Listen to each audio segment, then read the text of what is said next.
Hello. Hi, everybody. So nice to see you all. We're going to get started tonight. My name is Michael Piper. I'm an associate professor teaching stream here at the Daniels faculty, and I'm here in my role as chair of the Public Programming Committee to welcome Toni Griffin.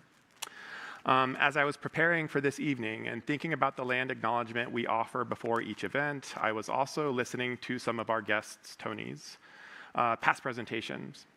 She often discusses how efforts to manage and regulate land have produced inequalities for people who carry out their daily lives.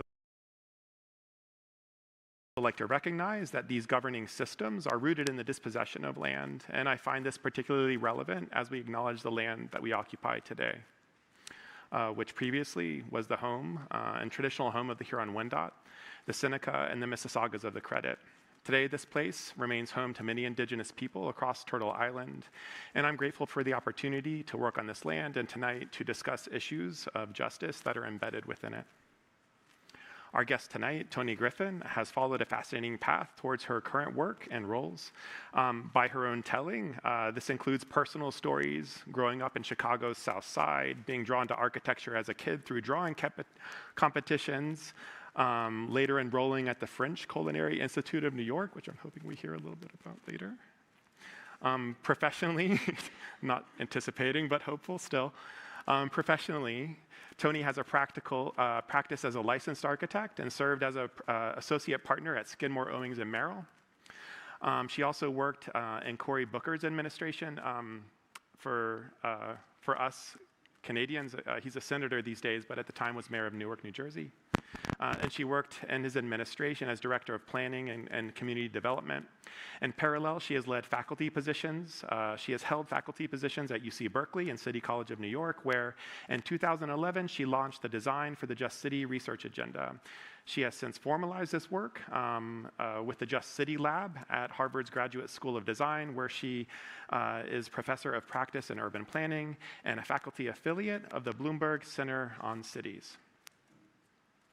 Toni is also founder of Urban American City, a planning and design practice that for 13 years has worked to reimagine and rebuild more just cities with projects across the US, from St. Louis to Chicago to Detroit, amongst many others. I'm excited by the title of her lecture tonight, Land Narratives and Protopian Futures, From Fictions to the Just City. It suggests connections between her long-standing focus on spatial justice, the concern for land reconciliation mentioned earlier, and practical incremental ways of envisioning alternative futures for our cities. So please join me in welcoming Toni to the stage.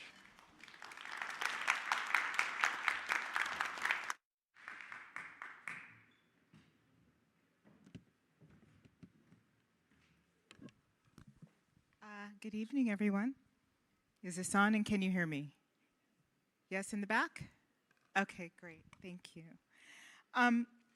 So I'd like to thank the Dean and Michael and Tatiana and those who sought to invite me here to speak to you this evening. This is my first trip to Toronto.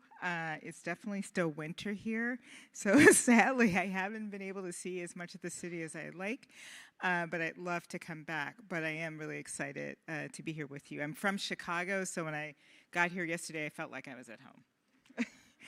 I'm going to spend a little bit of time talking about my work, and it's going to take an arc, because I feel like over the course of my career, and certainly maybe within the last decade or so, I've been musing and reinvestigating and interrogating my work and the impact of it, which when you get to a certain point of your career, if you're lucky to do that, I think it's really important if in fact our interests are in improving the built environment in cities. You never stop questioning.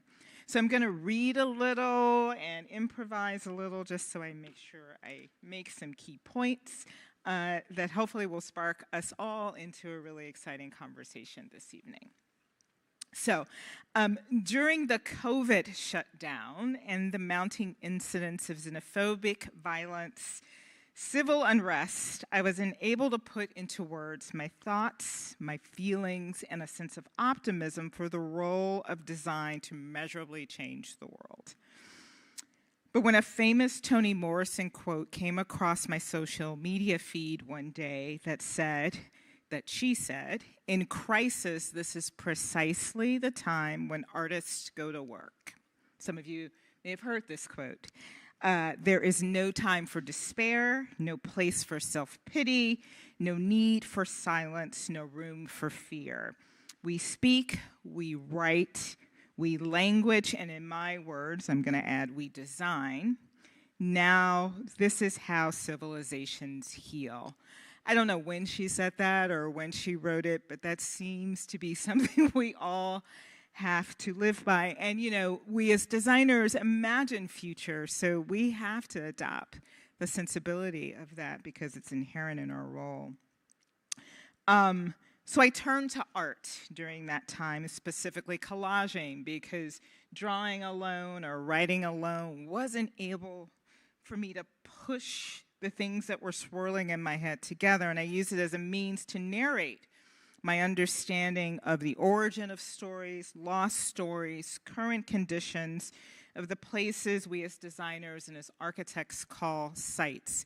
So I was just asked about this collage that's in the title slide that I'm not going to talk about so much, but since I was asked, I should probably share it with you. So in 2023, I was invited to participate in the Venice Architectural Biennial.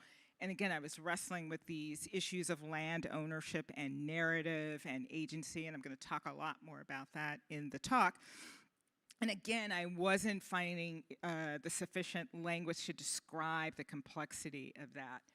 I was interested in how average Chicagoans thought about land in these neighborhoods that had been forgotten and disinvested in, what they thought about wealth, what they thought about ownership. And I was particularly interested in this moment about how to use imagination, like to bring back imagination as a technical device. So I interviewed a number of Chicagoans, about 15, and I went through a series of questions about ownership and memories of neighborhood, and I asked them specifically what their superpower was. And then I asked them what superpower they wished they had, and then I asked them how they would use their superpower to change their community. And if you've done community work before and you've asked someone, well, what do you want to see in your neighborhood? They're going to access something that is familiar and maybe a basic need. I need a grocery store. I need a safe street. I need a park. And then they're kind of capped at what their imagination can hold because maybe they haven't seen what they imagine. So it's something about asking them to think about it as a superhero that unlock these fantastical kind of ideas, and that's what I'm looking for, and that's what I think that anchors me in the optimism of moving forward. So there's a series of these collages of superheroes that led to the exhibition, which you can find on my website. So that's the story around that collage. But let's move on because there are others. Over the last several years, I've been working on the south side of Chicago. Chicago is my hometown. I grew up on the south side of Chicago. In some of the neighborhoods that have been hardest hit by the legacy of urban renewal, but this neighborhood in particular also sits in the shadow of the University of Chicago and the new Obama Presidential Center opening in June. The work has afforded me an opportunity to think beyond conventional methodologies, strategies, and practices of urban planning and design. I began to test approaches to this work not as problem solving, but as futuring. I was intrigued by this notion that mainstream futurist discourse tends to extrapolate from the status quo, proposes singular predetermined future visions. The problem with a lot of such foresight is that it is bounded by the constraints and the suppositions of dominant perceptions of reality. Within a protopian framework, however, we position that there is no singular future trajectory, but rather a vast scope of alternative futures. It is continuously shaped not just by our actions, but it is also our inactions and often our apathy. Protopia, therefore, is a concept which was initially inspired by the word pronoia, the opposite of paranoia. So protopia, and I want you to close your eyes for a second. Protopia is imagining an exuberant feeling that everyone is rooting for you. Everyone is rooting for you. I just found that so powerful, and to imagine a world where everyone is rooting for me, because many of us live in a world where we feel no one is rooting for us. So how do I push that into the work we do as designers?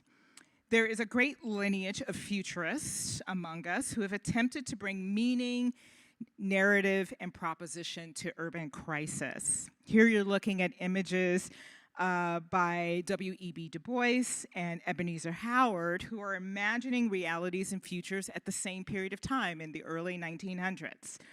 On your left, Du Bois' data portraits for the 1900 Paris exhibition highlight the progress of African Americans post-slavery.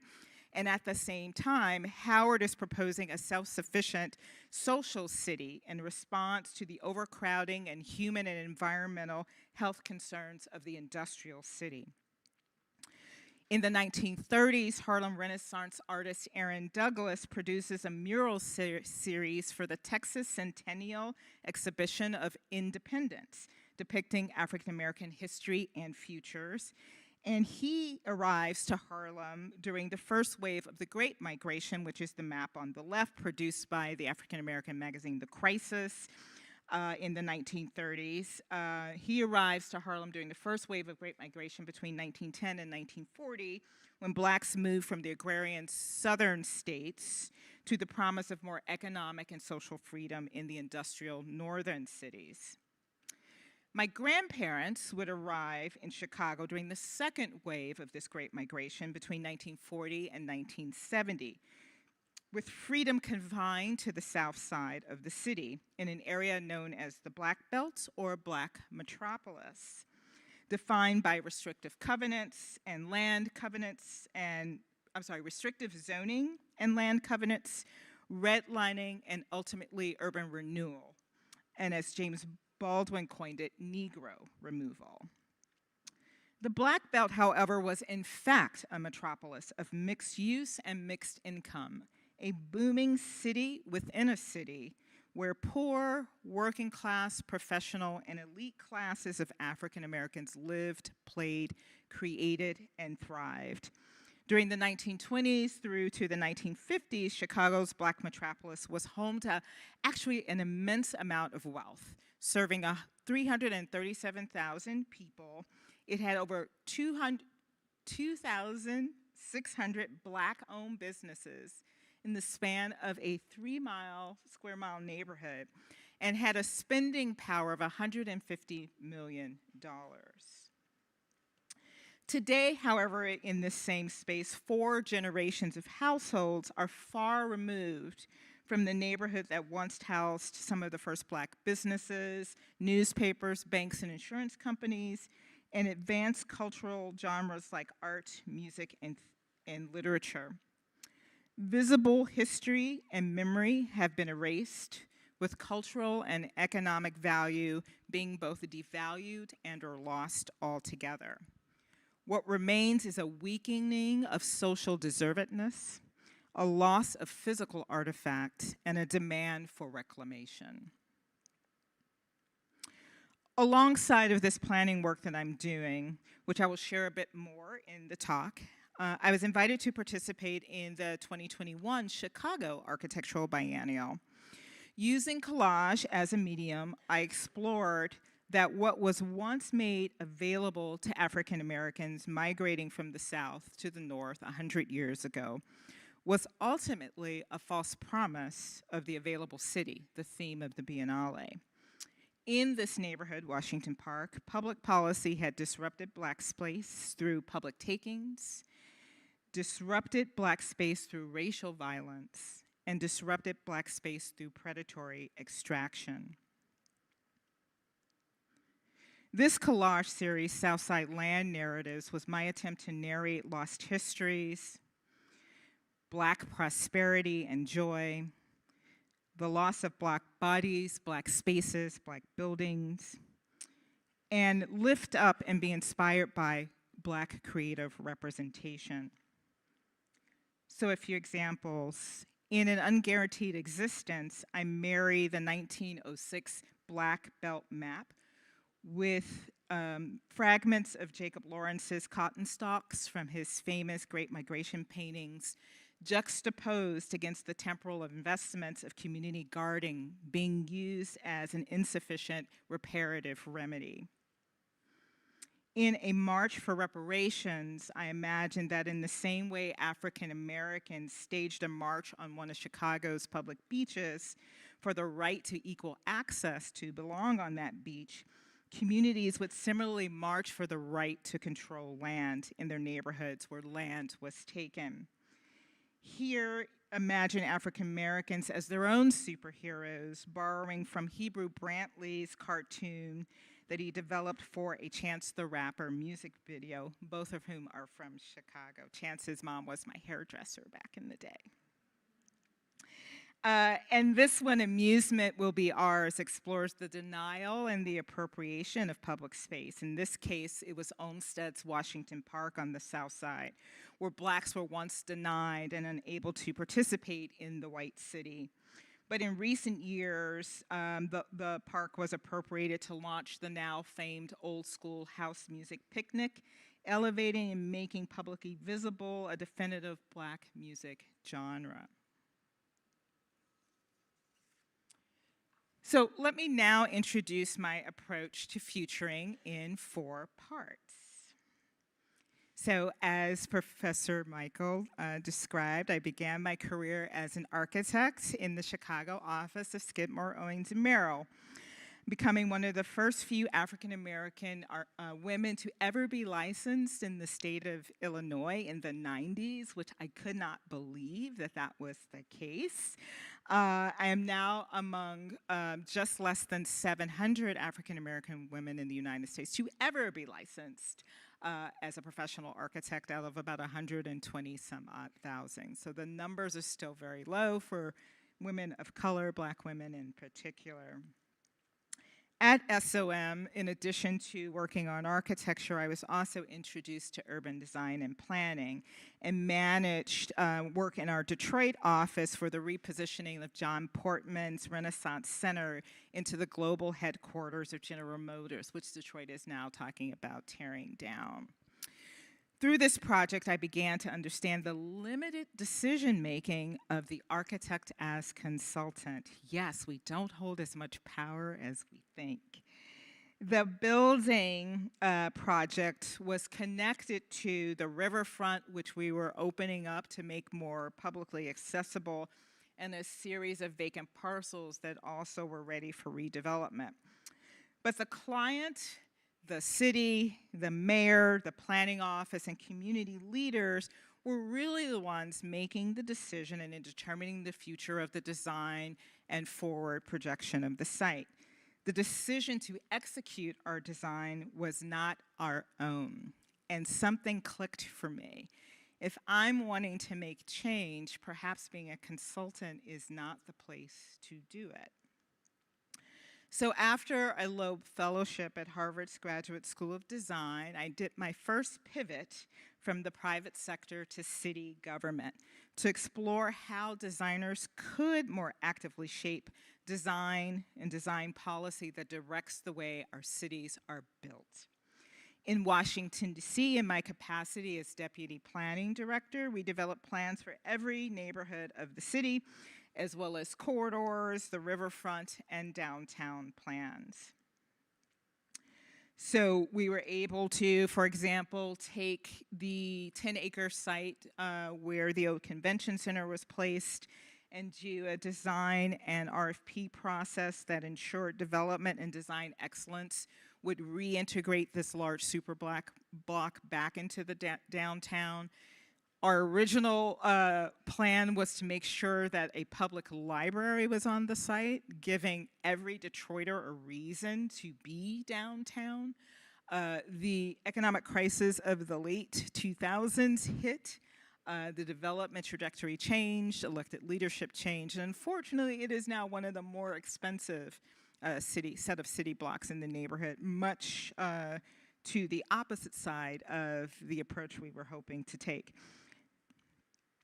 Part of that work involves efforts to successfully retain 100% of our public housing units on an old public housing site that was going through something at the time called Hope 6, which was a federal program to reposition distressed public housing sites and redistribute the housing composition, a third public housing, a third affordable, and a third market rate. In this particular project, we were able to retain all 700 public housing sites in the neighborhood and at affordable housing and at market rate housing.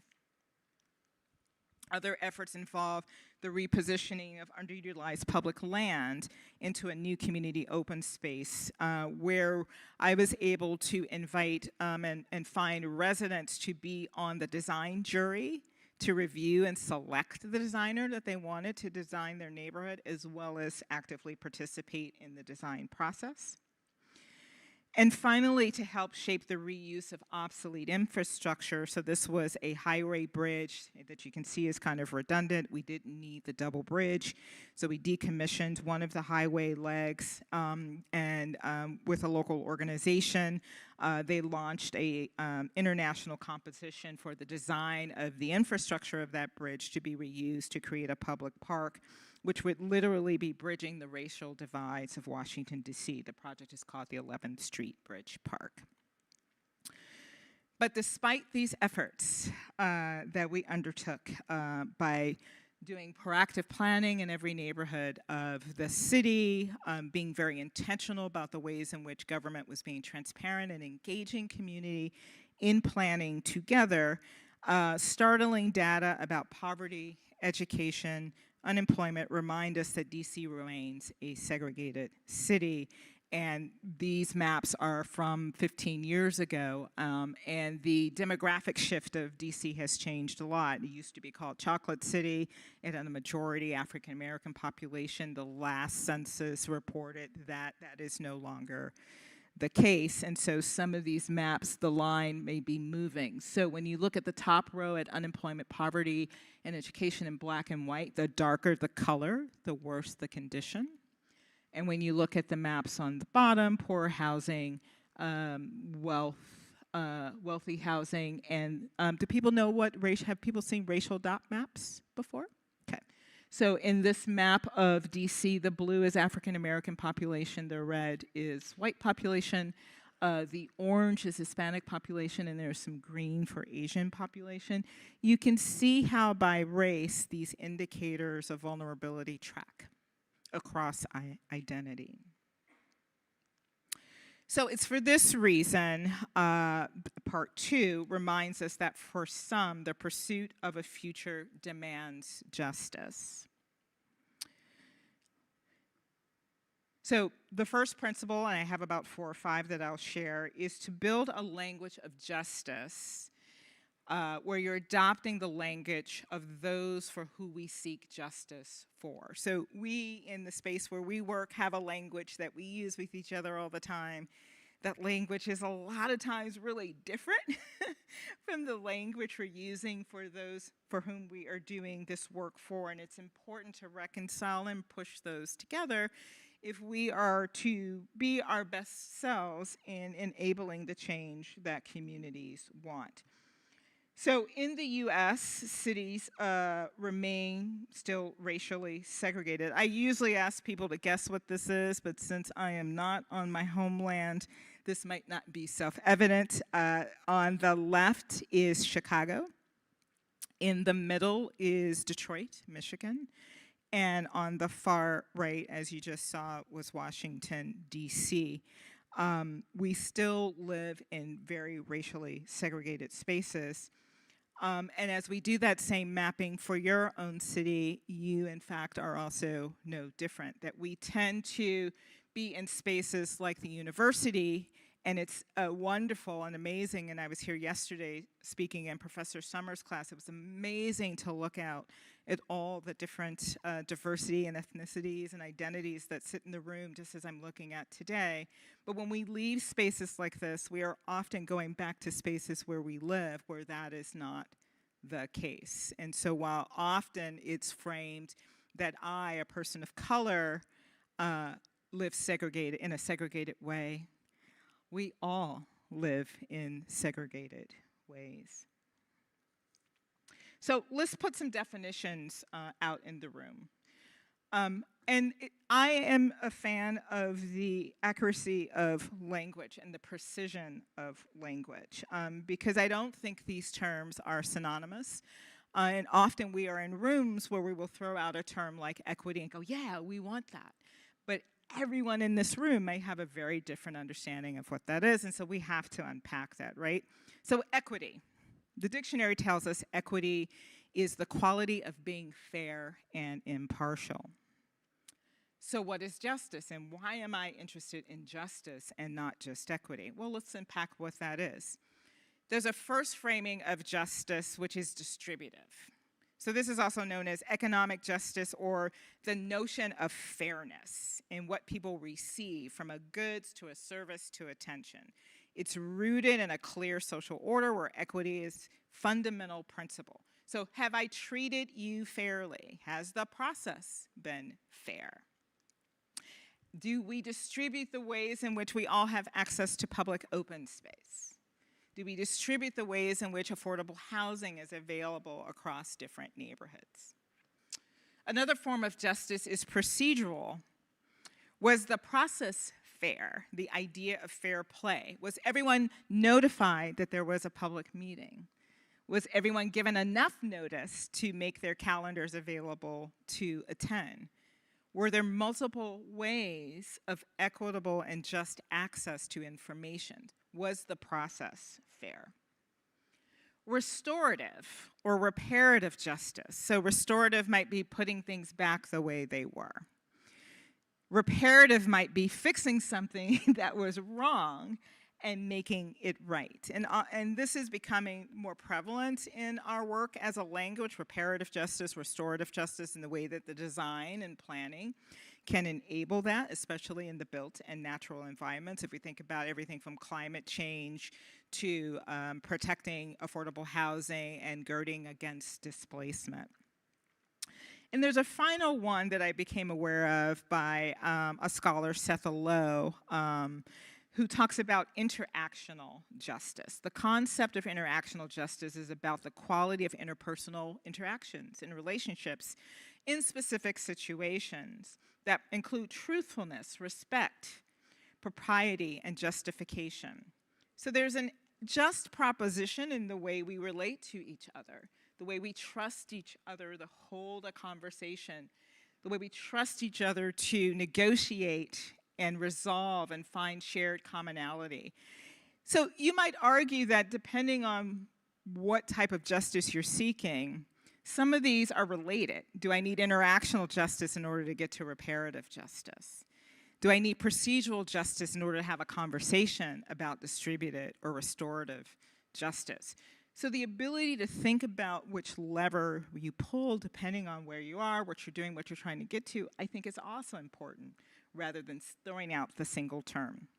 So now let's come back to equity and talk about racial equity. So the Government Alliance on Race and Equity in the United States has defined racial equity as is realized when race can no longer be used to predict life outcomes, and outcomes for all are improved. So it's making a distinction that there's an equity for all proposition, and there's a racial equity proposition that, particularly in the United States, we have to confront based on those maps I showed you of unequal and inequitable life and well-being outcomes that are predicted and determined by racial segregation and discrimination. How we find just solutions for that is to acknowledge that there is a racial equity proposition that we have to confront, not just an equity proposition. So as a fan of language and words, the Just City Index was produced by our lab. The index was developed about 10 years ago as a result of research and crowdsourced input on the values communities desire in their cities and neighborhoods to combat conditions of injustice. So I was really curious when I asked different people, well, what is equity? And they would describe it in different ways. And partly how they described it was actually using another word. A great example I like to use, which is not about equity, which is the word safety, security, protection. So we have them in the index because they can mean different things to different people, right? A woman might need security or protection, different than safety, right? So sometimes our identity is tied to the language we need to describe the value that we need. So we designed this so that each city, because we believe that each city and each context probably has a different set of values that are unique to the qualities and conditions of the inhabitants, which means they require different measures of well-being and justice. So the index is a framework of 50 values to be used as a tool by communities to establish their own definition and principle for what makes their city, their neighborhood, their organization, their community more just. I'll show you a website later. You can download this poster. We encourage communities, organizations, students, and practitioners to use the index in their work to build a shared language of justice and manifest those that articulate the aspiration for a more just city. So the premise is to start with values to lead your design work, because we often find there's more commonality in values than we realize. We use this index in our convening work, and we track how different communities define the values of justice, because our premise is in fact based on the fact that there is no one universal definition for the just city, but rather justice depends on specific context, community, histories, culture, and even politics. So these are two different data trackings from a convening we did for aging in place and a convening we did for the GSD's Black in Design. And if you had more time to look at this, you would see that the values and conditions of injustice are different depending on those cohorts. So let's go to part 3, which is defining futures with intention. So for me, intention began with principle number 2, which was to reinvent praxis, embrace and integrate multiple forms of theory and creative practice. So I operate across 3 spaces. I have my own private practice. I teach courses at Harvard's Graduate School of Design, and I launched this research platform called the Just City Lab. My firm, which I named Urban American City, or Urban AC, is built on a disruptive framework of policies and practices that produce outcomes designed to break down historic structures and systems of oppression, inequity, and access. So I had very traditional sort of trajectories of working as an architect, urban designer, and planner, and it come through that work and encountering the same problem over and over again that I wanted to stand up a firm that had a very clear intention about the type of work I wanted to lend design and planning to. And so our principles of what we call just urbanism are rooted in trying to achieve restorative outcomes that require sometimes disruptive strategies that are rooted in values and cultural competencies, that we work with colleagues that span different disciplines from legal to environmental to economic. We value community voice as expertise alongside of our technical expertise. Tables must be set with grassroots and grass tops. This work is inherently political. If anyone tells you otherwise, they are pulling the wool over your eyes, and that we must embed accountability across those spaces. So our path to doing this takes many different forms, but it is always rooted in gathering stories that are stories from the ground, as well as data. We always set a collaborative table across those different sectors. When we start a project, we never have a single client. We integrate those expertise along the way. We try to find disruptive, creative interventions to solving these intractable problems. And we always set up a process for acting and measuring outcomes. The Just City Lab, as I've talked a little bit about, conducts our research and is rooted on the premise that a just city is where all people and communities, but especially the least not included, have access to networks and environments that offer the opportunities and resources to be productive, prosperous, advancing their social and economic mobility and agency. So I think you're starting to see this trend where I've deeply rooted my work in very clear values and principles. And so I seek projects and clients that enable me to test and further these goals and these values, and so the work finds us when they want to work in this way. Through the lab, we evidence this work and these values using the index as I described earlier, but also through a series of case studies, evaluation tools, publications, convenings, and workshops. I'll show you the website at the end. All of these are available for free downloads to use and access as resources for your work. Someone yesterday actually asked me when I'd written an article where I outlined 10 values, and this is maybe from right after we produced the index, and she asked me whether or not my values had changed from that article. And I would say, and I responded by saying yes. The values that I'm right now particularly are interested in are ownership and agency. So the fourth part and final part of my talk before we have conversation is rooted in the futures that I actually want to see. So now I'm going to share a few examples from practice. So we're going to start with the third principle, which is land is freedom. Return and expand the value of land to create wealth. So let's return to Chicago and the Washington Park neighborhood, where the project scope starts with defining wealth. So we asked, what if current and legacy residents of the former Black Belt community that I described earlier in the talk could pool equity resources like money, land, buildings, time, and services together with larger institutional investors to buy and own and develop neighborhood land, buildings, or businesses, and the profits from that would be distributed across the community to community residents. So we built a theory of change. We actually built two.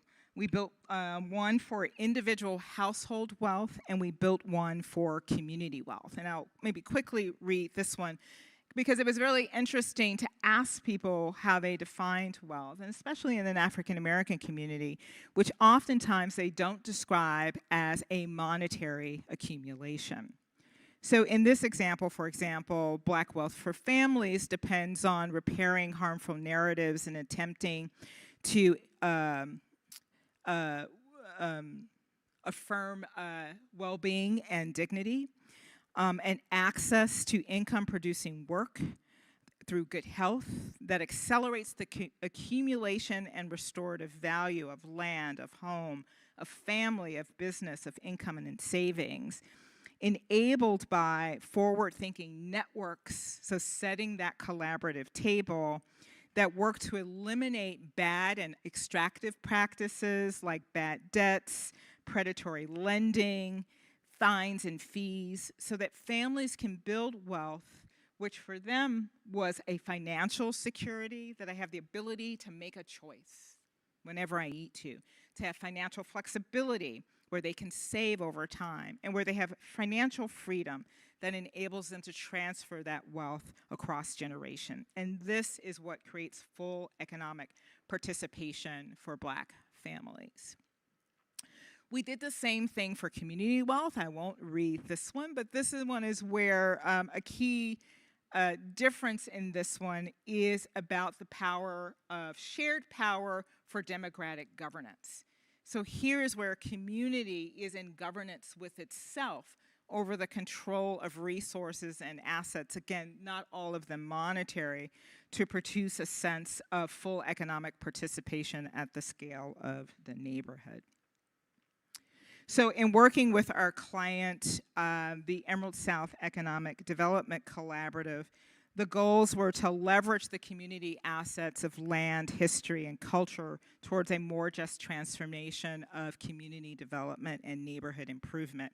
So here we know we had an enormous amount of vacant land in the neighborhood that we needed to recapture its value in order to protect against harmful consequences of displacement, cultural erasure, and land speculation, in a way where we would target investments to transform vulnerabilities into assets. However, when working in a neighborhood that has been chronically disinvested and land values have been depressed, stabilization is actually the first step towards repair. So our work began as a clean, green, beautify, and activate strategy on vacant land.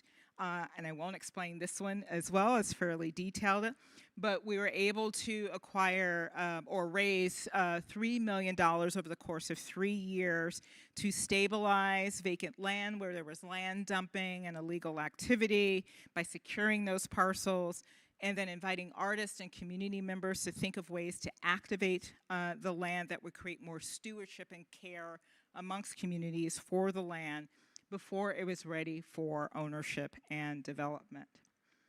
So through the project, which was called Terra Firma, we had a series of community-led stewardship initiatives that stabilized and secured the land and properties and created positive narratives of community history and engaged in community participation. So we stabilized by fencing and cleaning sites. We did pop-ups. There was an annual bike ride with an historian that would fill in the gaps of the lost history of the neighborhood.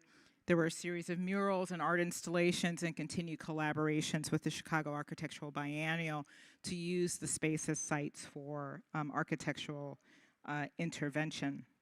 But the ultimate goal is owning and developing land. We began experimenting with the concept of a neighborhood-scale real estate investment trust. So a neighborhood REIT is a company that owns and operates and finances multiple income-producing properties in a particular neighborhood through different types of investors. So this is, again, going back to that concept and my question of what if average residents pulled and could invest $100 alongside of a larger capital institutional lender for real estate and collectively share in the proceeds of that land. The concept involved different forms of both household and community equity. So sometimes it's a $100 investment that a household may make or a $10 investment. Sometimes we wanted to count sweat equity as a capital investment that would enable a resident to have a share. So one of the things that was very important was to really expand the way in which we understood what a household equity could be and to count that as a legitimate contribution to the project. This would enable the control and ownership of a diverse portfolio of land assets, whether it's vacant land, the ability to assemble land for larger development, our ability to continue to do our stewardship initiatives, the ability to buy properties that were already producing income, and ultimately the ability to build new construction and institute various forms of shared and individual ownership of property. So when we started conversations with the community, the first thing we did was co-opt Monopoly and create a community wealth Monopoly game. So the game was situated, and we actually used Washington Park as the context and all the streets of the neighborhood, and all of us have played Monopoly. It's a real estate game. So instead of playing as individual players, there would be half of the players would play as the REIT, and the other half would play as individual owners. So anytime one of the members of the REIT hit a piece of real estate, they had to discuss as a group whether to buy, whether to sell, whether to build. And that would happen alongside of their individual players. And every time one of the members of the REIT passed go, they all got a distribution of capital. So it was a really simple way to teach people what it means to share in ownership. And we did these on vacant sites in the neighborhood. So they actually had an understanding of this is a piece of land, many of which was then controlled by the city, that actually is available to us in different ways than we might imagine. And so we deployed the game at an event with artist Amanda Williams, who had planted a series of tulips in the shape of lost buildings on the site.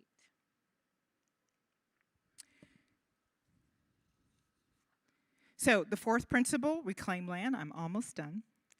Design structures that assign accountability and measure the change that we want to see. So now I'm going to move to Detroit, where urban renewal affected the downtown in a significant way, especially for longstanding African-American neighborhoods of Black Bottom and Paradise Valley. And these are a series of maps that show the scale of urban removal that happened over the span of 5 to 7 years. The loss of that scraping of land and landscape resulted in an estimated population displacement of 130,000 African Americans, the displacement of 52 cultural entertainment establishments, and the loss of 350 Black-owned businesses that were established in the early 1940s. We tried to do some work to quantify what the economic loss of that business was, and that work is still underway. So here's an image of what the neighborhood looked like, the image of the removal, and the image of the beautiful highway that was constructed. Land clearance, population, and business removal made way for one of the first highways, actually, depressed highways built in our nation.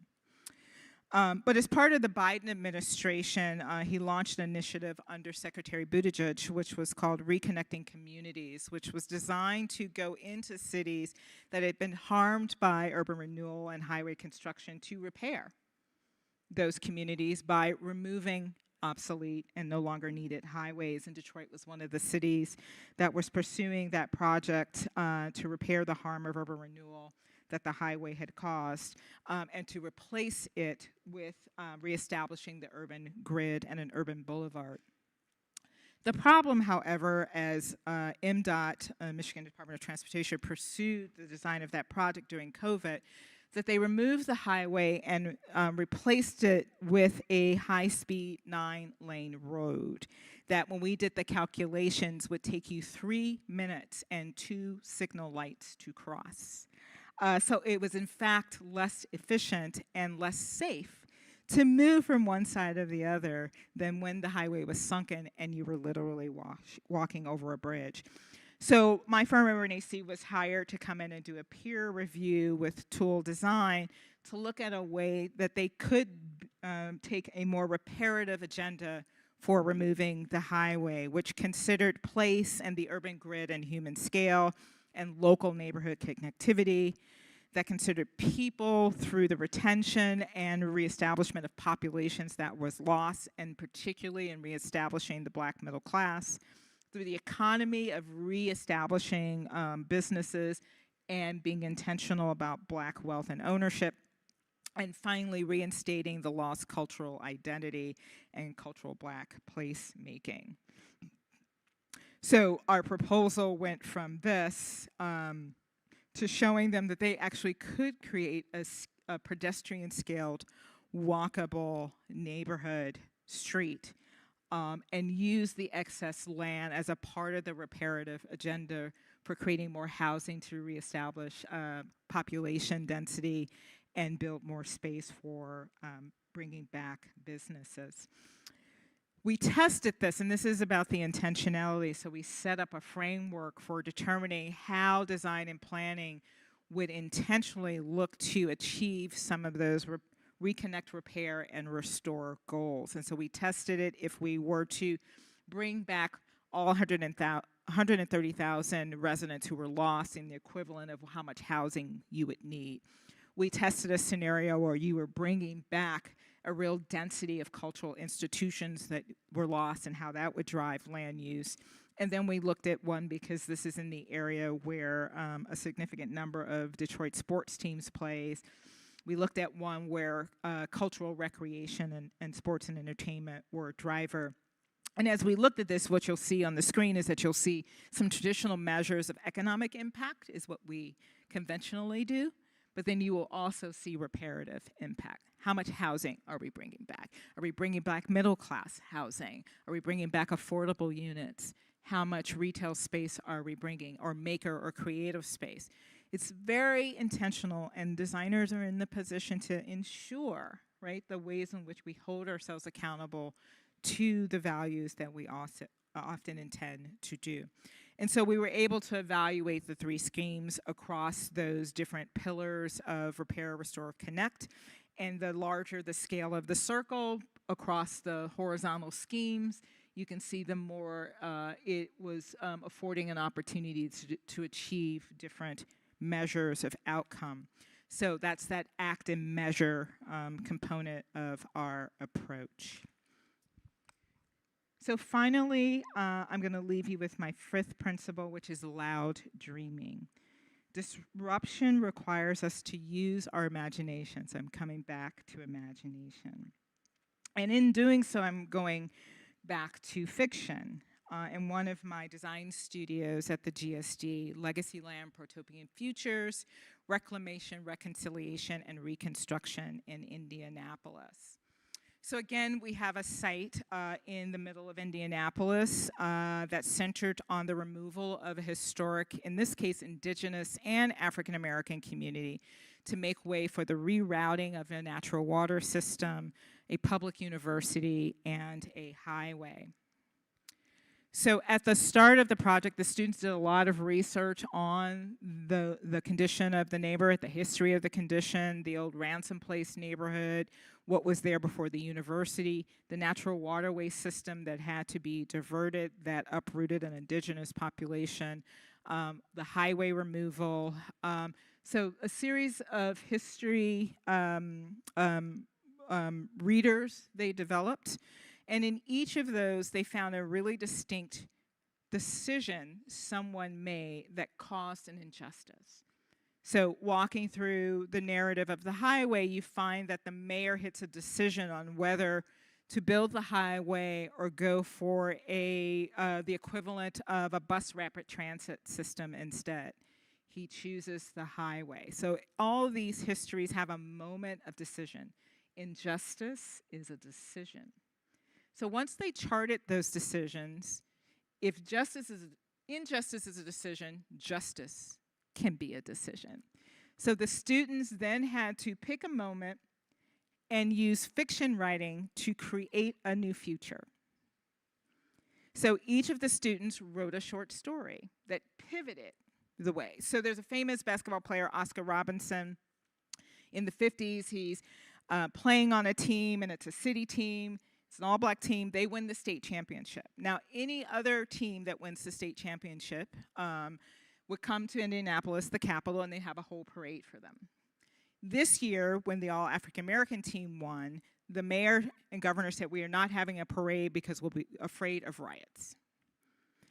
And so this colors, when we read in books about Oscar Robertson, begins to color how he moves through the world. He later goes on to the NBA, he's in the Hall of Fame, but it colors how he moves through the world. And imagine someone telling you this at the age of 18, 19, and you just accomplish this amazing feat. So one of our students wrote a story about, well, what if he was not denied a parade? And it goes on to imagine that he would be a civic leader in his community. He might even run for mayor. And so the idea of how architecture students might use fiction and fiction writing to pivot or shift the way in which you think about a strategy was something I was very curious about. So these are all the what-ifs that the students produced. And so there are a series of 12 protopian stories. Again, protopia, different from utopia, is that there are multiple trajectories for a just future.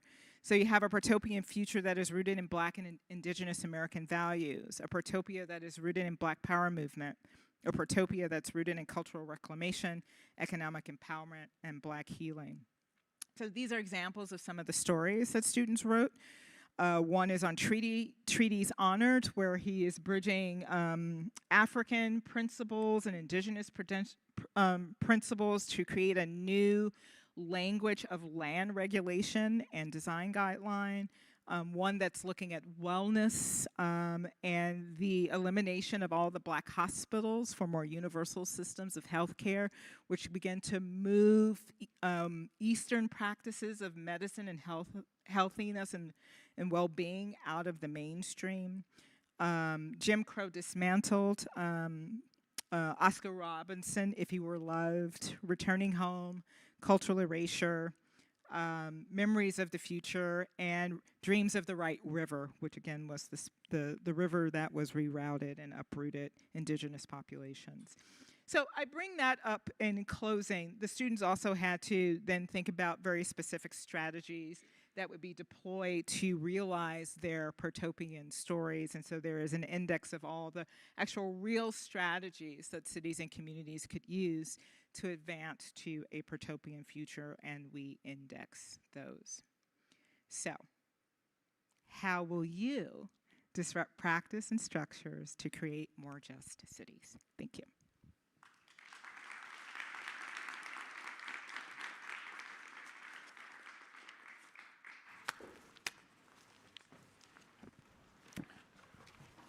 That was amazing. Okay, good. Let's chat. Okay, let's chat. I'd like to invite up Jewel and Anthony to join us. Yeah. I'm going to sit here so I can try to see people giving me the wrap-up signal. So usually we have kind of a one-on-one, but I thought given that you're a planner coming and talking to a design school, it'd be fun to kind of broaden the discussion a little bit. So, oh, wait a second. Well, I'm three things. So Yeah, that's right. Well, so you have a broad, diverse background, but I appreciate that a lot of the current work does focus on planning. So I wanted to invite Jewel and Anthony, who have some kind of different experiences to bring to the stage. So Jewel Amoa is a human rights lawyer, advocate, and academic whose work examines the impact of intersectional identities on the achievement of equitable outcomes. And she's also Assistant Dean of Equity, Diversity, and Inclusion here at the Daniels faculty. Anthony Wacko is an assistant professor here at the faculty and the 2025-27 Emerging Architect Fellow, whose work, among other topics, focuses on colonial and post-colonial histories of urban centers in Uganda and East Africa. So thanks, you two, for joining us. But most importantly, thank you so much for that talk. It was amazing, and I have to say, I expected to get educated, but I didn't really expect to get to know you so well. There was a really human quality to the way you presented. It was such a pleasure. But I thought I'd ask Jewel to kind of start us off with a question. Sure. Thanks, Michael. Thank you, Toni, really, for that talk. And yes, not just education, but I think also a bit overwhelming in terms of the multitudes of impact. I wonder, though, so speaking as a non-designer, I wanted to offer a comment, I think, broadly, Toni, around justice or just cities. I think, as you suggested, justice takes on many forms. It is both a process and an outcome. And I think it becomes so contested or so fraught because it's also very subjective. Subjective and contemporaneous. So what might be just for you in a particular moment where you are in your identity, both in location or in scope, could be different at another point in time, and also different for your neighbor. So, but I think given that, my question is, we talk a lot about equitable outcomes or just outcomes, but these are not finite. Justice is not finite. It is in constant motion. And I wonder, how do we prepare for, plan for, manage this notion of sustainable justice? Yes. So how do we, I think also in the vein of Protopia, right, consider that it is shifting as we shift and as we evolved. Yeah. And it's almost out of reach, but not entirely. How does that factor into the design context? Yeah, I mean, and as designers, whether it's architecture, urban design, and planning, our work is also not finite, right? Because cities and places are always in flux. Things that we build, we would love to think they're going to stand the test of time to affinity, but very few things do. And so the work we do and the processes we set up have to be designed to kind of check in, right, on where we are, the kind of act and measure. So a lot of the work we do, and I'll just go back to the Detroit Reconnecting Communities Highway Removal Project, the reason that we were so intentional about creating that framework for Reconnect, Restore, Repair, and creating some indicators for that is we can use that across the lifespan of the work. So in this case, we used it to evaluate different design propositions for how to design the repair of the urban boulevard, the parcels that were going to be developed as a result of removing the highway and how they were going to use. So you can use it as an evaluation tool for the proposition. The community should then use it to hold MDOT and the city and others accountable to the goals and principles of that framework. And then as things develop, because that's going to take 20, 30, 40, 50 years to develop, right? Because that's creating new land in a city that's got over 100,000 parcels of vacant land, right? So it's a land-rich city. So it's going to take many, many years to build that out. So now you can use it as an accountability tool and update it, right? Based on changing economic conditions, cultural, political conditions, so that you can tap into, well, what's just for me now? I know we designed that 15 years ago, and things have changed in 12 months in my country. Yes. So it's meant to be, it's a framework that is meant to be engaged and updated and used throughout the trajectory and lifespans of work.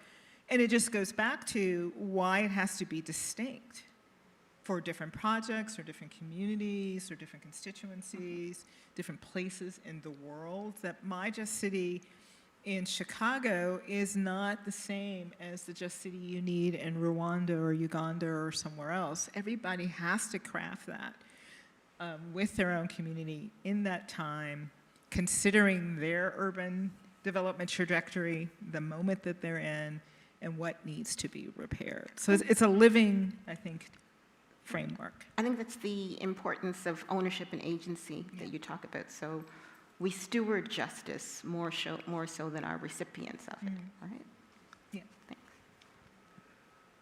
I was excited. I mean, something you were speaking about just now got me. I was thinking about the title of your lecture and the idea of protopia and what that means. And I looked it up before we started the evening. Okay, And in like ideas of incrementalism and practicality and realism, which I think resonates with this idea of like, the vision, if you have it, doesn't get realized today. It takes time. It takes time to realize it. It can change. You have to be willing to adapt. And like that aspect of, there's a practical aspect of that or a realistic aspect of that I really appreciate, that I don't know if as architects we maybe always kind of are bringing to our envisioning process. Yeah. So at first I wanted to ask you about that, but then as you were presenting, you talked about fiction and dreaming and superheroes. And actually I want to hear about like that a little bit more, and maybe about the relationship between that kind of fictional envisioning process and then some of the more practical aspects of things. I mean, I live in a couple of different worlds that affords me the ability that reinventing praxis.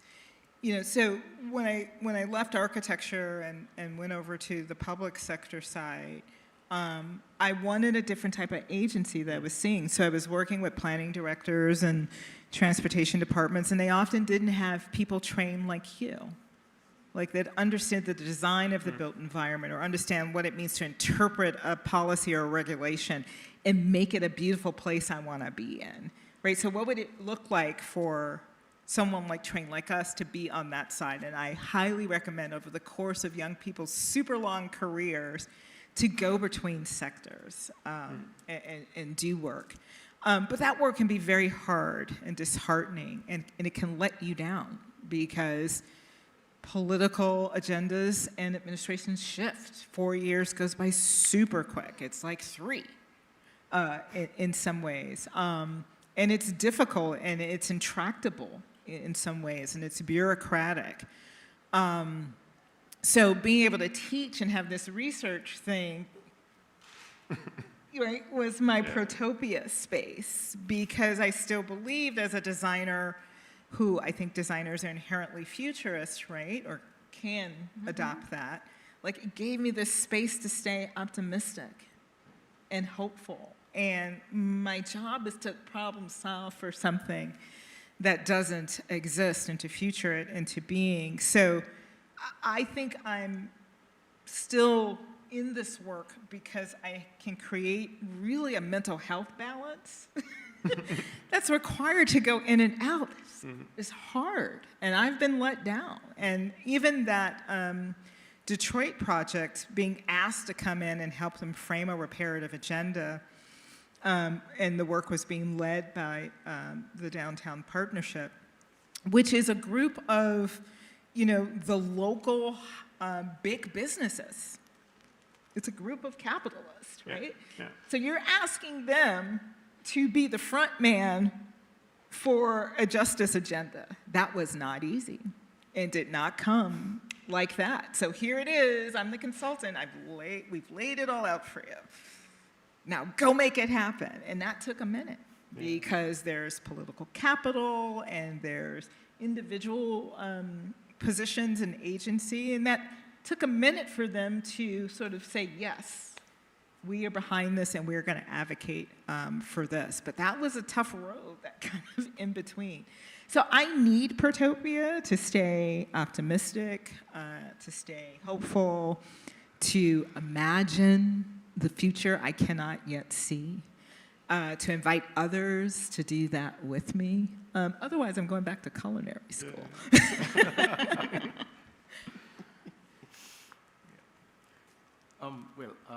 Thank you for your presentation. It was quite engaging, and I learned a lot from all this. Okay. But one of the slides that got me thinking was the one that had the board game. Okay. Yeah. So The Monopoly game. yeah, Monopoly game. Yes. So in that Monopoly game, this is just like an icebreaker question. Okay. Did it have provision for people going to jail? Or being No, we took out all the extractive practices. No fines and fees. I think that you should have a 2.0 version. Okay, tell me why. That has people, that makes people be responsible for their actions. Ah, okay. Yeah. I'm with that. Okay. So let's design one for somewhere you're working. Yeah, absolutely. Okay, great. Now the real question. Okay. Now the real question. I think that the idea of Protopia, the incremental steps, is actually quite good. I mean, it gives you a balance. It gives you something manageable to work with. But from in places in sub-Saharan Africa, cities in sub-Saharan Africa have had something in the last 15 years that designers have come with these fancy utopian ideas, fancy AI-generated images for cities of the future, and these have been presented in Uganda, in Senegal, and other parts of sub-Saharan Africa. And I know that part of your work has also been in South Africa. Okay, I think you've also applied the 99% provocative in Johannesburg, yeah. Provocations in Joburg. So, is there any room for these 99 provocations to just add one more that deals with some of these cities in these places that have been presented with a dream that cannot be achieved, and then none of those actually, I think none of those projects have actually come to fruition. Yeah. So is there some sort of tweak to these 99 provocations?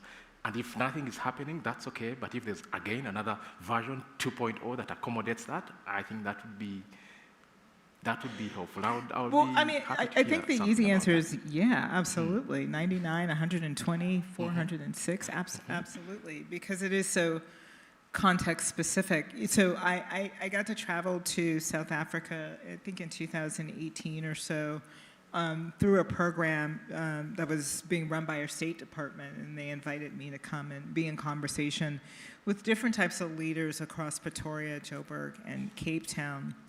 When we got to Cape Town, they toured us through Kaleche. And it was fascinating to be in a settlement like this very excluded territory where blacks were congregated. I won't say not unlike the Black Belt of Chicago, because the conditions were radically different. And it was quite interesting for me, a Westerner from the US, never being on the continent before, moving through that space that was, 40, 50 years old, and multiple generations of families living there. And it was one of the first times that this idea of imagination as a technical device kind of clicked in for me in a different way. Because as anyone who has known or lived through what it means to survive with minimal means, you are some of the most imaginative and innovative people on the planet, because you just make stuff happen. Yeah. You make stuff happen for your little people, you make stuff happen for yourself, you make a life, and in those spaces, joy and thriving exists in a way that maybe others can't imagine. And it was so apparent there, even though the physical architecture of the space was telling me a very different story than the lived experience that was there. However, they were having they had embarked upon a planning process that they were doing, of which I won't remember specifically what they were doing, and we were in this conversation, and they were just talking about some of the challenges of getting to something that wasn't just the helicopter image of what someone believes you should have. And the challenge they were having of two things. One, and I did experience this in the US, showing someone that image, and this gets back to deservedness, someone feeling like, well, that's not for me. Yep. I've never seen anybody that looks like me in that. Yeah. So that can't be for me, right? So there's already this sort of interactional injustice because I don't trust that you're even going to do that for me, even though you're showing it to me and saying it to me. So I've seen that in public housing sites in Washington, D.C., and I saw it there.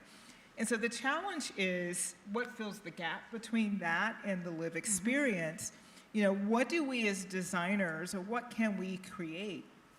And again, this is why I'm drawn to imagination, that allows someone to imagine something they haven't seen or seen for themselves. And I think we have to come up with other types of tools that are not our conventional community engagement games to help people imagine that, one.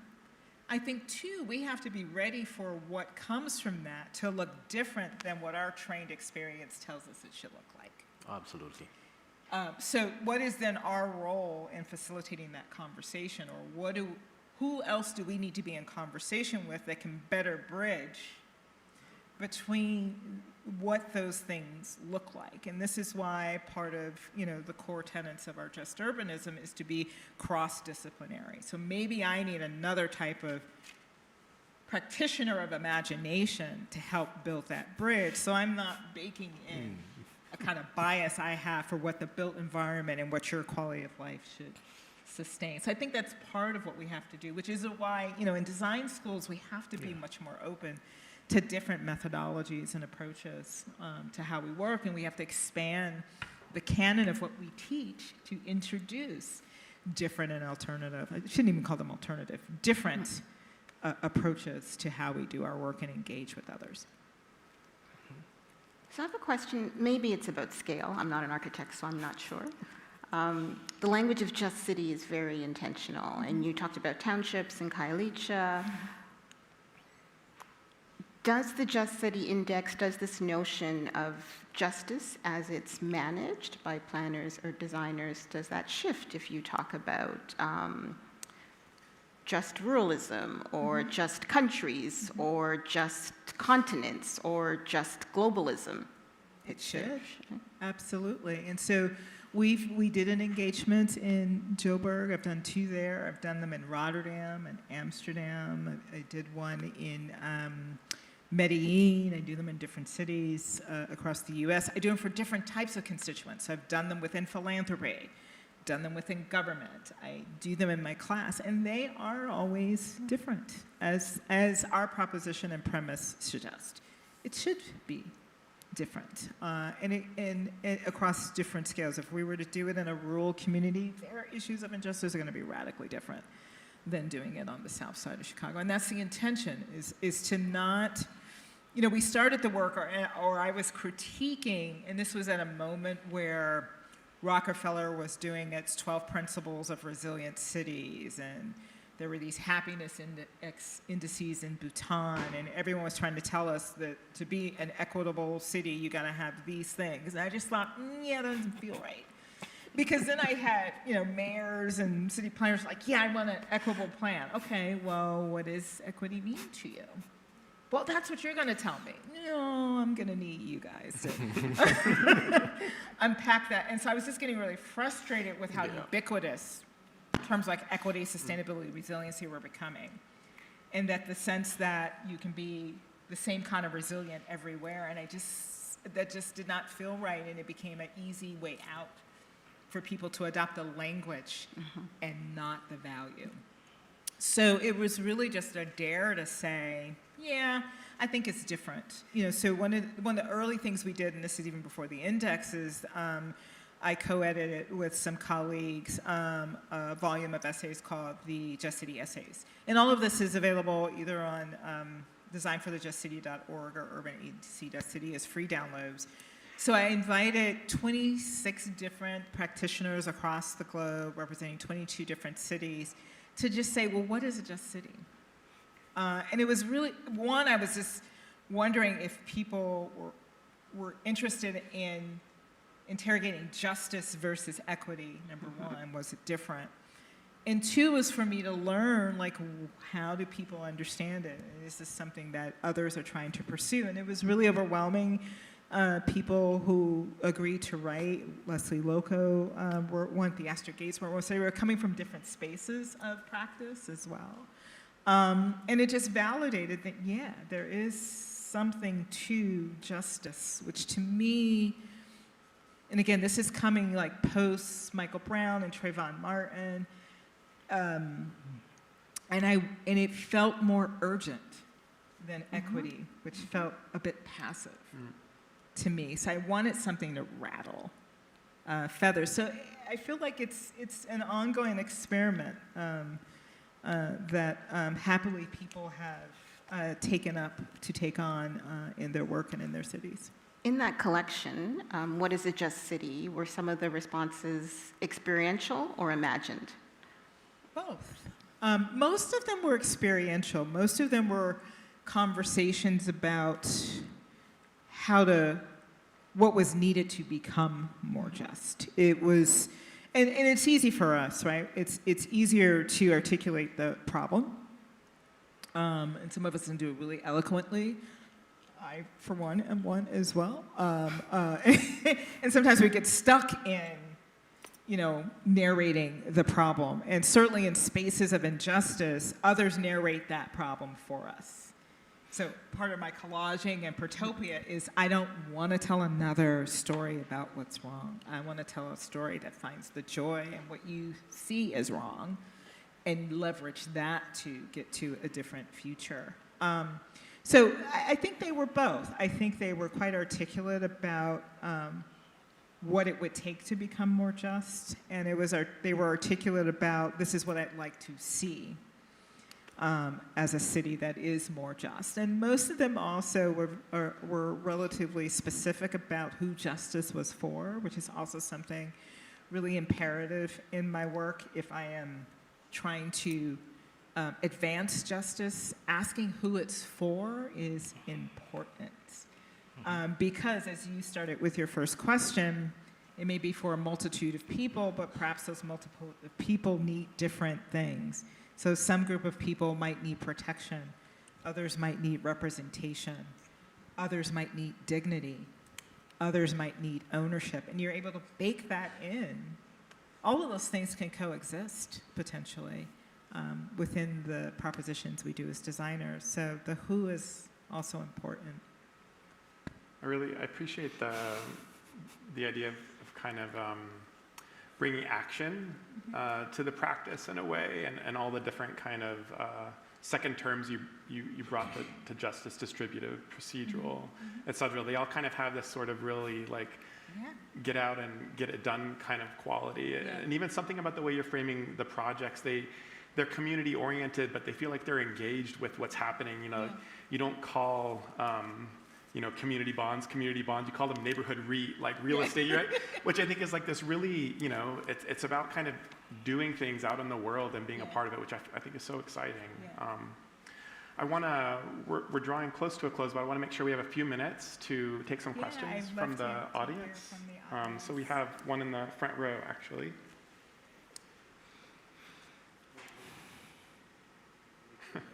Okay, thank you. It's a huge amount of stuff to absorb. I'm glad I was sitting at the front because I could read some of the out of focus small print. Wow, okay, thank you for coming to Canada. Oh, thank you for inviting We're a me. totally different culture here, you know that, right? I do, and Okay. I would love to come back and really absorb myself. So, yeah, thank you. Come in the So, summertime. Okay. throughout, there was a constant reference to families, Black urban families. So it's a known fact that, unfortunately, about 50% of Black urban families are mother only, absence of fathers. Okay. That's in Canada. no, U.S. Oh. I checked it on Perplexity AI. Okay. So What is your design response to that unfortunate sociological fact in urban Black America? Is there a design response that you've considered? I didn't see any actual reference to family structure. And as a footnote, I'll just note that you had illustrations. All the illustrations showed 2 parents and 2 children. Mm-hmm. Again, that's contrary to the unfortunate model that's in Black urban America. So is there a design response that you've considered for that? Yeah. Well, maybe I'll say a couple of things. Single mother-headed households are often supported by someone else that may not be a spouse or a father. So the idea of portraying family with multiple adults and multiple kids, I don't think is antithetical to the census demographic of a single parent head of household. I think one of the ways in which we think about households, and it's a project that I actually took out of this deck, it's also in Detroit, where we were asked to come in and think about a series of neighborhoods and think about anti-displacement strategies. And it's a neighborhood that is anchored by a university. It was called Marygrove University. It closed, and the Kresge Foundation bought it and has been helping to transform the campus into a P through 20 campus. So pre-K education all the way through college, and the University of Michigan has some classes there. So the idea is that you can come to this campus and fulfill your educational attainment in this site. It's become a catalyst for households who want their child to have a good education and to be able to get accepted into the campus. And you get points if you are proximate to the campus. You get a set number of points. So all of a sudden, there's this uptick of families, of multiple household structures wanting to live in the neighborhood, and it's starting to raise a little bit of concern about the lack of affordability, displacement, gentrification, et cetera. So we were asked to come in and think about a strategy. So one of the first things that was important to us as I'm trying to move away from, I think, extractive language or defensive language, so anti-displacement means I'm girding against something. And so we've gotten them to adopt, and it's a long answer to your question, we've gotten them to adopt a language of planning to stay. Like, so how can we reinforce that you're coming here and taking roots and planning to stay for families who are there, who are not, who are, again, are of multiple households? So as we're thinking about that and thinking about, well, what is the type of housing we need to produce to keep families in the neighborhood and to bring families in, we spend a lot of time trying to understand who we need to house. And so here's where I think design can be real intentional, right? Because we were beginning to understand that there were multiple household structures that were living in the neighborhood and that were part of Detroit, and we needed to make sure there was a housing stock that matched that. And this is a neighborhood where all the famous Motown people of the 60s and 70s had a house, Gladys Knight and the Pips. So there are these big houses that like have 4 bedrooms and things like that. That is not what the modern household of Detroit is needing. We were also seeing that there was a lot of multi-generational housing conditions. So let's take the single-headed household that now has her grandmother living there, or that has a kid, like many probably people in this room do, who went to college and is coming back to live with you indefinitely. That's a single-headed household. Or the mom who's living there, but she doesn't want to live under your roof, she just wants to live nearby, right? And you don't want her to live. So now we're starting to think about, well, what is the type of housing I need that is trying to accommodate these different household structures? So design can help and should be thinking about the who in that way. And perhaps there are new models of housing. So we talk a lot in the United States about accessory dwelling units, the ability to build separate units of dwelling on a single parcel. We're starting to think about, well, maybe we need to move away from this 25 by 125 foot lot, combine lots, make them bigger so that you actually can put multiple structures on that. So I think that's the way design addresses the composition and changing composition of households to address their needs. Any other questions? We have one on the, 2 questions. oh, two. I think. Hi, thank you. That was really awesome to hear. This is really thoughtful. You're welcome. You started the presentation off by talking like your experience with architecture and how you sort of wandered from that path because the lack of agency that you felt. Yeah. And I'm wondering if you found that in planning and sort of like where you feel that agency the most now. I absolutely found it in planning. And it was funny because it was my first time in the public sector. And listen, I learned planning at SOM. I didn't go to school for planning, truth be told. I played one on TV, right? I've learned it through practice as opposed to education. My education is in architecture. But I did urban design and planning at SOM. And so now I get my first public sector job. And I got to hire a lot of staff. And I would run our projects like design studios. We'd have pinups and like the folks that were traditionally trained planners, like, what is she doing? Why are we putting paper on the wall and stuff?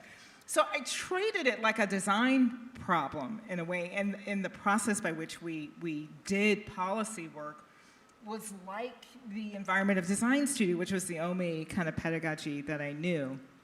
But yeah, so we had, public land that we wanted to lease for new development. So we do a plan for the neighborhood. And we, instead, so a traditional city might say, okay, we got a piece of land, let's just write an RFP and see what the development community says. We're like, oh no. We can already see that certain parts of the city are in the path of gentrification. Let's do a plan with that community and let's tell the development community how we want them to develop that site. What uses do we want on it? And then I got to write the RFP. We got to run the process. I got to have developers and architects pitch ideas. And I got to select them. How cool is that, right? And the flip side of that was an appreciation by developers. And developers build specific things. There are different types of developers. So a developer that does mixed-use development may not be the same as a developer who does single-family homes. Like there's just different capacities you need. So there was an appreciation that the city was being clear about this is what I want to do, because it lessens their financial risk. They were excited, particularly developers who would bring an architect as a part of their team. They were excited to have someone across the table that knew how to speak their language and had a value for the quality of design and was asking for a quality of design that a community deserved. I got to advocate for quality design instead of crappy design on behalf of a low-income community that didn't think that they deserved it. So there was tremendous agency that I felt I had. So having done that for 8, 9 years across 2 administrations, I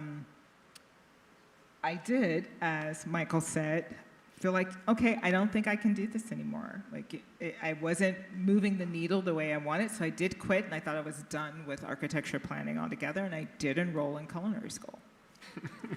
And it's expensive culinary school, so I ended up enrolling in a recreational class that I spread out over 22 weeks. So every Saturday I'd go and cook for 5 hours.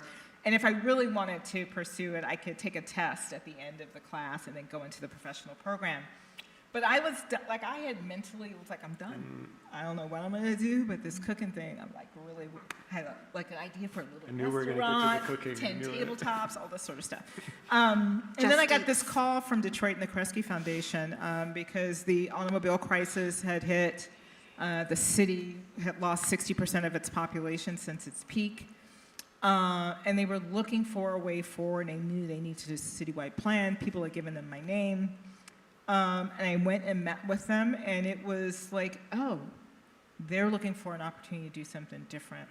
And that pivoted me back into my own practice. And it was there that I began to see that I could practice with a different type of agency, which was the agency of working on the types of things I cared about. And if I'm going to devote a lot of time and capital and emotion to this, I wanted it to be for something I believed in. And so my agency is different in that my agency is, I'm driven by mission.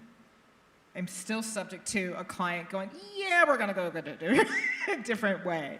But it's different, and so the journey has been amazing to be able to be in a space where I can, have some agency over the types of work I do and the types of people I do the work with. So that's rewarding. Thank you for the question. I'm getting signals. I think we have time for Can we one have more question. more? Yeah. And if we can take two, where's the one question? Here. So if I can take that one and the woman in the white, and maybe you can ask them both at the same time, and I promise I'll try to be quick and answer. Love it. Hi, thank you for the amazing lecture. I'm actually a potential new grad student here, and I'm just visiting for the day, so I'm very lucky to have seen this. I'm from Cleveland, Ohio. I don't teach here, you know that, right? Yeah, unfortunately. Yeah. But they do amazing public programs. Absolutely. As a fellow American, I wanted to ask, I'm already getting kind of antsy at the idea of waiting 2 years and 9 months for sort of a big change in government. So I want to say, do you have any words of advice on sort of the impatience of change? Because you spoke a lot about, like, this is going to take a lot of time to enact these changes. Yeah. But, like, I think one is you just have to know that urban development takes time, and at this kind of scale.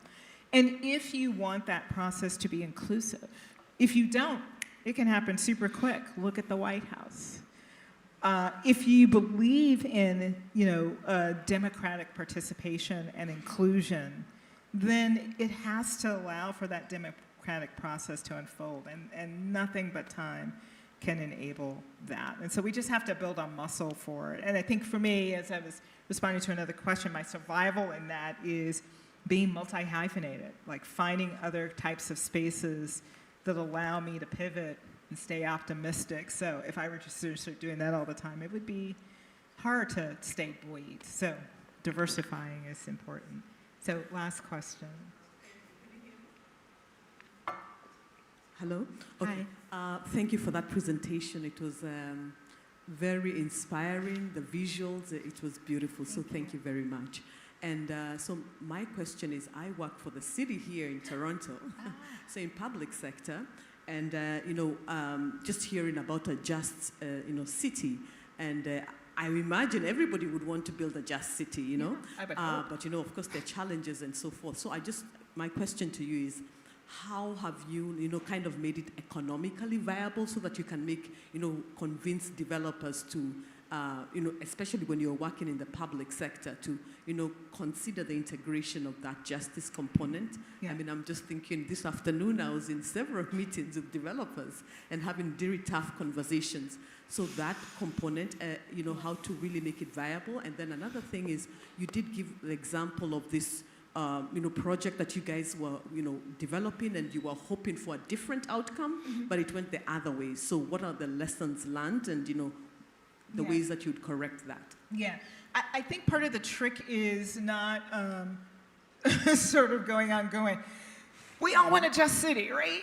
It's really unpacking that language of the values, right? So what are the values we're all trying to get to? And this is where I find it levels the playing field of the conversation, right? We're not negotiating the outcome of how much affordable housing I'm going to ask you to include or how much open space I'm going to ask you. It's asking you to consider that diversity, right, or choice and ownership are values that we have to figure out how are baked into the development. The options for how that is realized may be multiple. I can realize ownership this way, and this way. I can provide choice this way, this way, this way, this way, right? So then you're kind of expanding the menu, and you're requiring all of us to think of the different ways ownership can be achieved, as opposed to starting with, there's one type of ownership I want, and this is what we're going to try to beat our heads against. So I think setting the conversation at the values level, folks, again, this is all things I'm experimenting with in my work.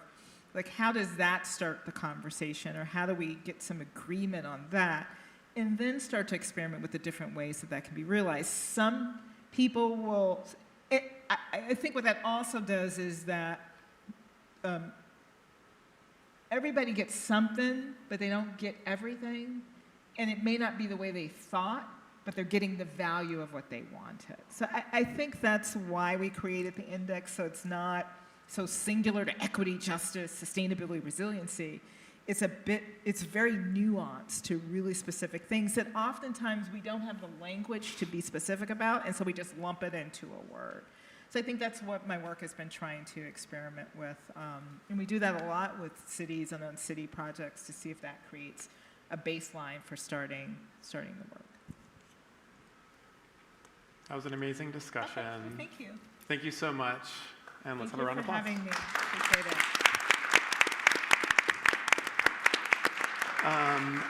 I'm reminded I need to make a quick concluding remark. So again, thank you.